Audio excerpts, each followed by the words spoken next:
Hello, let's talk about The City We Became, number one in the Great Cities duology by N.K. Jemisin, which I've never gotten around to reading the second book in this series, but I've now read the first book twice. I got a Kobo, Kobo, Kobo, Kobo, and one of the things I can do on that is borrow library books. And for a test, I downloaded. I said, okay, I'll borrow this, see if it's available, see if it comes in, how it works. And yeah, it came in, and I started reading it, and it has a really amazing first chapter. The city we became. It's all kind of the premise that one of a city, in this case New York, when it matures to a certain point, becomes embodied by avatars. A main avatar of New York City, who we see at the beginning, a young black skinny gay guy, is our. I think he's homeless. Is the avatar, and the first chapter, which I think was kind of published separately as its own kind of like little story, is really lovelyly intense and poetic, and shows him battling against a great white tentacled kind of enemy creature. The woman in white, I think it becomes embodied with later on, a white woman, really, battling that person, battling them back. This is something that wants to suppress the great diversity, the great richness of this city. It's an interdimensional being, but there's very much that this is kind of a metaphor for it. It really is kind of white supremacy. It's definitely that kind of a book. And yeah, I remember the first time I read it, like, okay, that first chapter was amazing, but the rest of it gets a little plotty and maybe a little draggy. It is 506 pages long.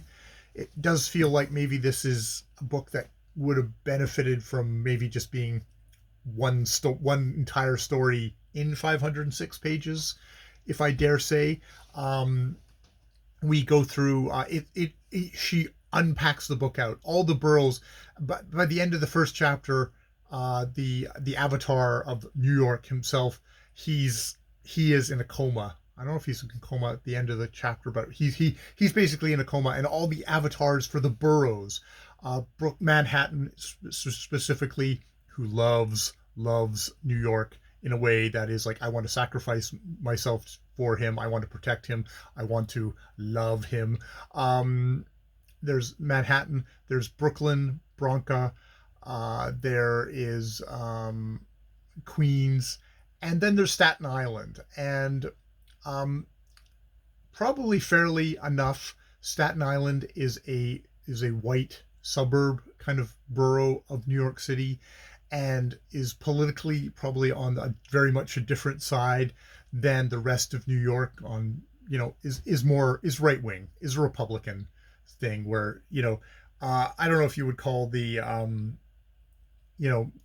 if Democrat, Republican. I'm a Canadian. They all seem pretty right wing to me, but let's just say less welcoming for the diversity, for strangers, for those who come into our city. I mean, it's significant that one of the boroughs goes back. It goes back pre white settlement to like the native peoples in this era, in this kind of thing. So there's a lot of that. There's a lot of kind of interesting politics. It is, I mean, because it's just the nature of them being avatars. They're very representational. They're very kind of stereotypes in a way. Jemisin does a good job of trying to kind of draw out these people as actual people.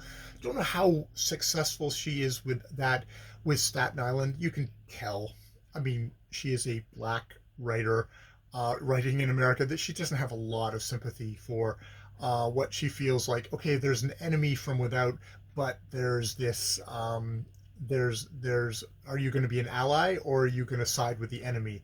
And I mean, boy, you just take a look at politics in the United States at the moment. You can't say that she is wrong in how things go that way, with obviously we've got at the moment Trump point Trump 2 siding with Russia over people's trying to kind of be free and have their own autonomy and not be under oppression. It's like someone really admires oppression. So I wouldn't say Staten Island is at that level. Allison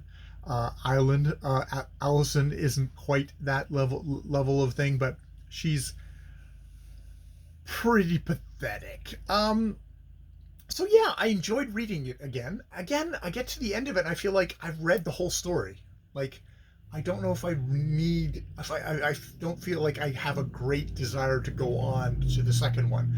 Probably helps that it's one of these things of like, oh well, you got the first one free, you got to pay for the second one. It's like, yeah, you know what? I don't know if I feel like I need to pay for the second one. I think it's one of these things, if it came up free or came up on a super deal, I might go on to the next one. I think I'm less hot on the book this time than I was the first time. I think the strength of the writing, um, the novelty of the kind of the ideas of the idea of kind of avatars of the city, that kind of carried me a long way. I think I'm less hot on it this time. Jemison is obviously a really good writer.